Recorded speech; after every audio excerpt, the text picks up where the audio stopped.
best dividend stocks in the country down under, Australia. What is up everyone, it's David here. Welcome back to my channel, and today we're gonna talk about the best Australian dividend stocks in my humble opinion. Now, to make things really interesting, I've completely avoided the traditional dividend stocks like the big four banks, mining companies, or even listed investment companies. Now, at the end of this video, you should have learned how I evaluate dividend stocks and also 3 of the best dividend stocks that I don't think anyone's paying attention to. Now, you can use these 3 dividend stocks as an inspiration for your future portfolio. It's really up to you in terms of what you want to do with it. Oh, so there's one more thing before we get started with this video. Now, there's a very common mistake when it comes to dividend investing, and that's not gently smashing that like button for the YouTube algorithm.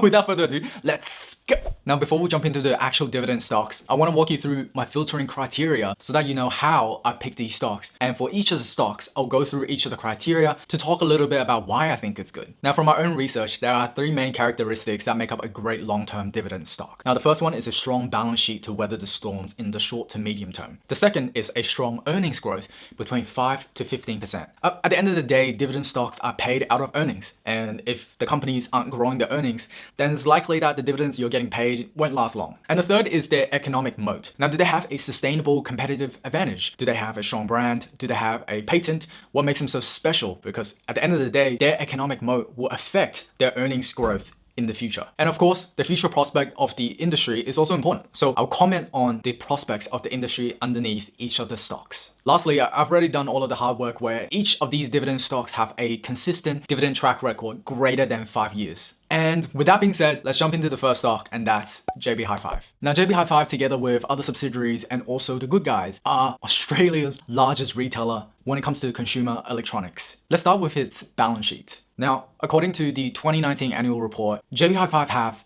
$1.63 billion worth of short-term assets and $1.48 billion worth of short-term liabilities. And just from a glance, we know that JB HiFive will have enough resources to weather the storm over the short to medium term. If we dig a little deeper into JB HiFive's balance sheet, as of December 31st, 2019, JB have approximately $292 million worth of debt and also $1.097 billion worth of equity. Now, from a debt to equity ratio, that's essentially for every 27 cents of debt, there's $1 worth of equity. And so far, that's pretty healthy. So let's talk about earnings now. JB HiFive's earnings have been growing at 15.7% over the last 5 years. And their online sales have grown 23% since last year. Now, because of what's happening in the world and people are staying at home a little bit more, I do anticipate that JB's earnings, especially retail earnings, will slow down compared to online sales. But I do think online will go on a new trajectory of growth, if not make up for most of the decline when it comes to retail sales. Now, I have a couple more things I want to add here when it comes to online, because e-commerce is really my bread and butter. Now, over the last year or so, JB HiFive have upgraded its technical infrastructure to Shopify Plus and Contentful as a content management system. Now, Shopify is just a digital shopfront, and Contentful is an API-based content management system that is seriously lightning fast. Now, together, your shopping experience on both mobile, especially mobile, will be...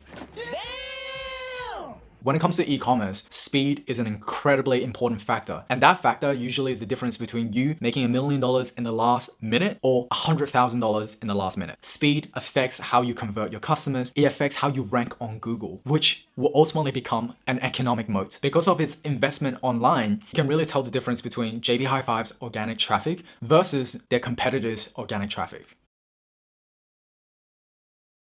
Now let's talk about economic moats of JB HiFive. JB HiFive have one of the lowest cost of doing business in the industry, and they are known for one of the best customer service brands for consumer electronics. The first 2 are the Good Guys and also JB HiFive, which both JB HiFive own. And lastly, I think the technology upgrades, especially in their SEO efforts, would solidify their position not just as the best consumer electronics retailer in Australia, but hopefully online in the future as well. So when it comes to future prospects of the consumer electronics industry, I'm very optimistic, and I think that because people are staying home more, there's going to be more demand when it comes to laptops, mobile phones, anything that will help them to be more productive at home. And this is not even including the demand coming from gaming consoles, anything that will help families or people be happier at home. So I do think that even with what's happening in the world right now, I don't think e-commerce is going to slow down, especially in consumer electronics.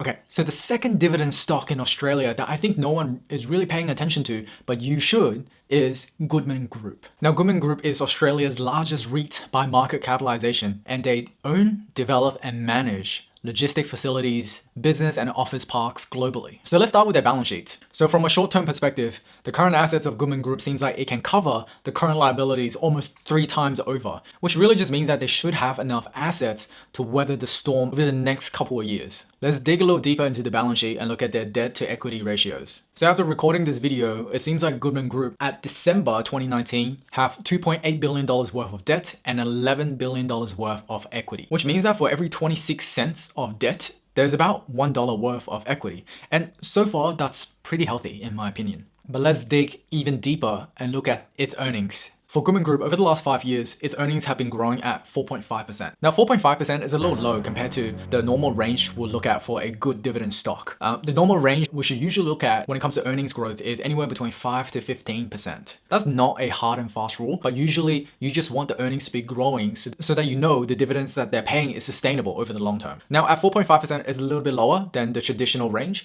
but there's a few things I want to mention that really makes up for the difference of a lower earnings growth right now. The first thing is one of Goodman Group's largest customer is Amazon, and Amazon entered the Australian space at the end of 2017. And also because of what's happening in the world right now when people are staying home a little bit more, there's a stronger demand for e-commerce in general, and there's also a bigger demand for technology use cases of these industrial warehouses, like for example, data centers. So with a 98% occupancy rate in Goodman's warehouses, and a strong e-commerce and also technology demand, I anticipate a stronger earnings growth moving forward. So that makes me comfortable in compromising on the earnings growth just a little bit for Goodman. Okay, so let's wrap up this dividend stock with economic moat. The thing with Goodman is that there's a very high switching cost when it comes to moving warehouses between Goodman and its competitors. Can you imagine just moving everything from one warehouse to another? It's just extremely expensive. This is not to mention that Goodman owns a big portion of Australia's industrial real estate, which means that there's not that many options out there. And because of those two things, I think that over the long term, Goodman Group will continue to hold its place as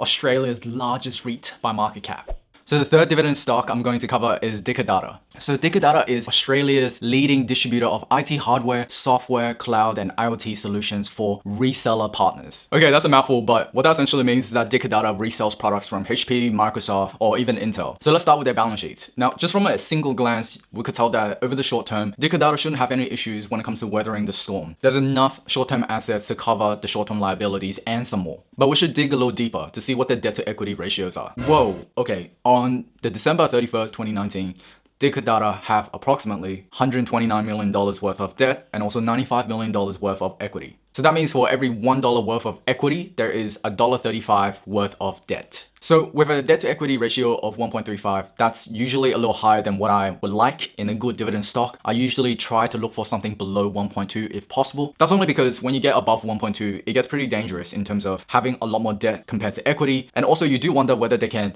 both meet their debt obligations over the long term and whether they have the ability to continue to pay really good dividends to you. But there's a good reason why Dicker Data is on my list, and I want to share a couple points with you on why I feel comfortable putting Dicker Data on this list, even though the debt to equity ratio is above 1.2. So let's start with the CEO, David Dicker. Now, David started the company in 1978, and he is still the current CEO, even though the company has went public. But the interesting thing about David is that, well, one, we'll have the same name.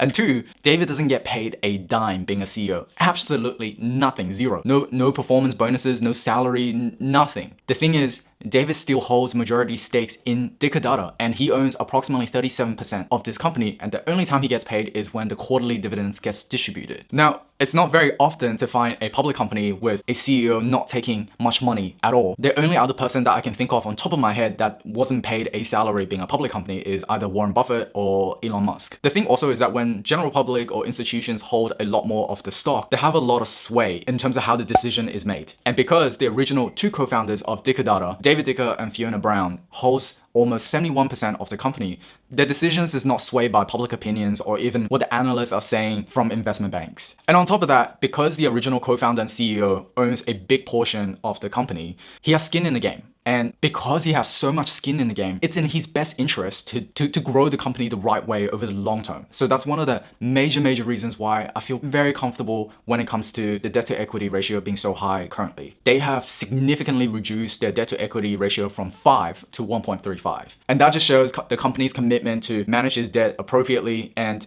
debt is really not a bad thing. But when you're reckless, like Boeing, borrowing money just to buy back shares and inflate the prices, then yeah, that's pretty reckless. Now, the third thing I want to mention when it comes to why I feel so comfortable with the debt to equity ratio being a little bit higher than what I normally want is their earnings. Over the last 5 years, Dividend has grown its earnings by 27.2%.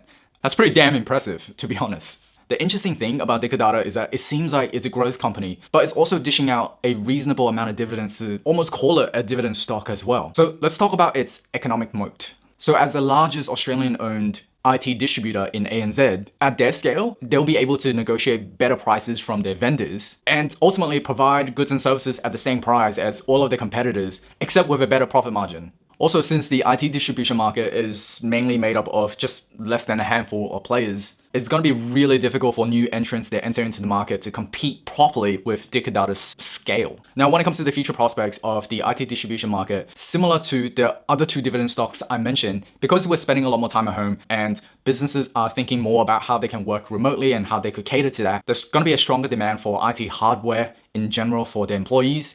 Also a stronger demand for companies who are trying to build data centers with server racks. At least I think over the next 2 to 5 years, I don't anticipate the earnings growth will slow down for Dividend. I think it'll grow even faster. Not to mention 5G is coming as well, so I think Dividend will be in a very unique position to be able to cater to the hardware required to make the 5G infrastructure work as well. So if you watched this far, thank you for watching this video all the way to the end. I hope you enjoyed some of my research on what I think is a really good dividend stock. And I just want to mention that at the end of the day, I'm not a professional, and these kind of research is actually quite light for a professionally trained equity analyst. At the same time, I personally believe that I have a lot to learn from you as well. And this is one of the reasons why I started a Discord server where I want the opportunity to be able to talk to you and learn from you as well. And a lot of the slides that you see and the research I've done, I wanted to post at a place where you can access them for free. So if you're interested in my research, or you have something to share when it comes to what you think is a really great dividend stock, or your own research process, the Discord server link is in the description box below. So before we wrap up this video, I have a question for you. What do you think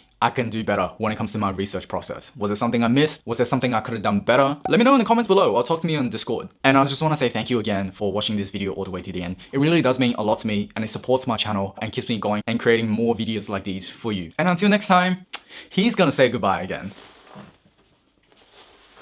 And also, for this occasion of Australian dividend stocks, I don't know how, but I found a little tiny flag just for him. He'll do the honors.